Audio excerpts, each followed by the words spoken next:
Kejap. Takkan dah tak ada suara.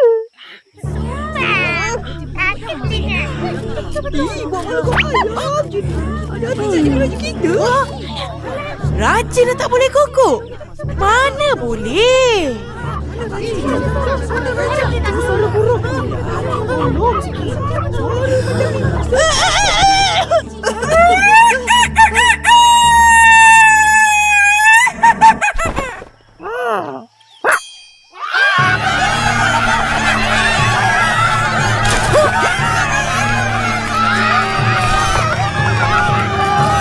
Inilah baru raja.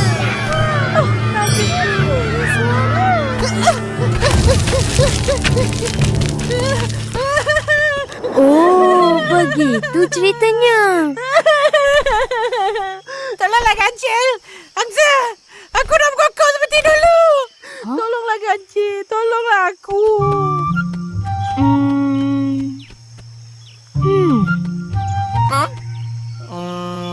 Jom Angsa.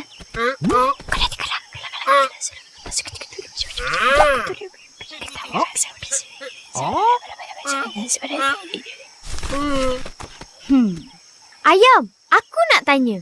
Sedap sangat ke kau berkokok? Sedaplah. Kalau tak, aku tak jadi raja. Bila aku berkokok, semua terpegun.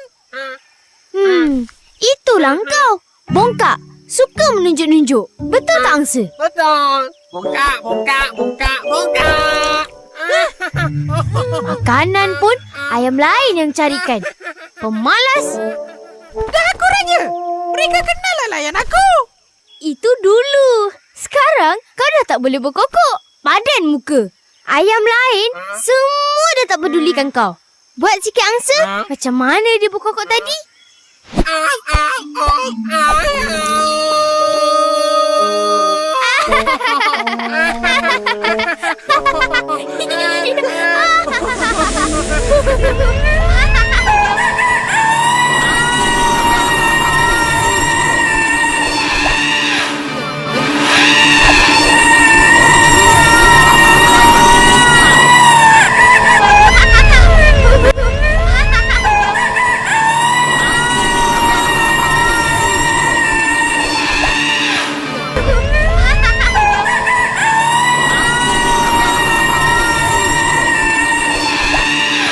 Aku terperut dalam bekas pasal tu.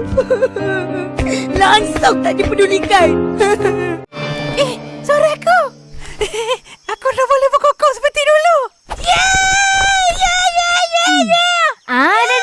Cukup tu. Dah boleh berkokok tu, jaga suara baik-baik. Jangan belagak satu kampung. Terima kasih kancil.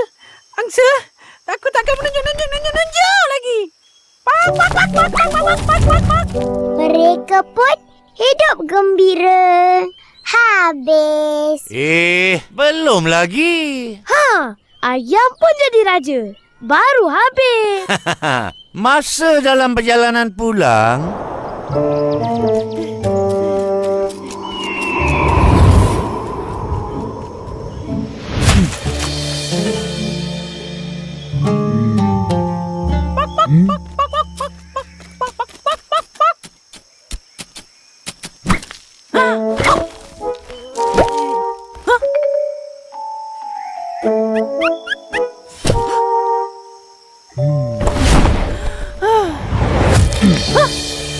Ayam, banyak ke dapat cacing?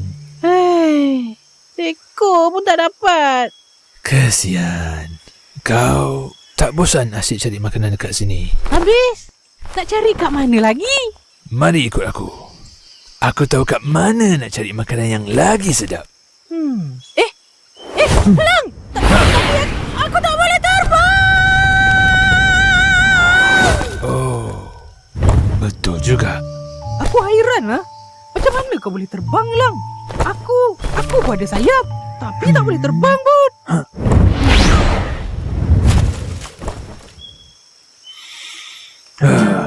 Sebenarnya dulu, aku pun tak boleh terbang.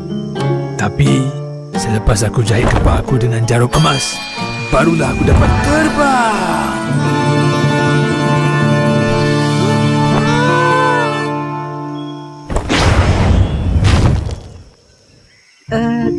Kalau aku nak pinjam jarum emas kau, boleh? Hah? Lepas ni, bolehlah aku terbang tinggi. Macam kau. Tapi aku ada satu je jarum emas. Kalau hilang, Pasal tu, kau tak perlu risau. Aku akan jaga jarum emas kau baik-baik. Bolehlah. Bolehlah. Boleh. Bolehlah. Boleh. Boleh.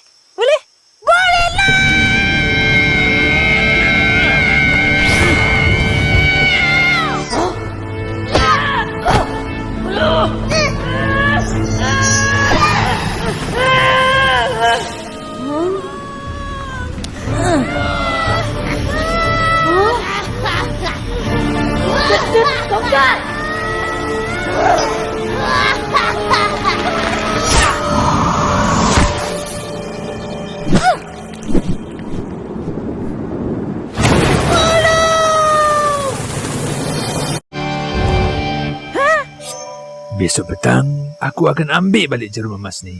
Tapi ingat, jaga baik-baik. Jangan hilangkan.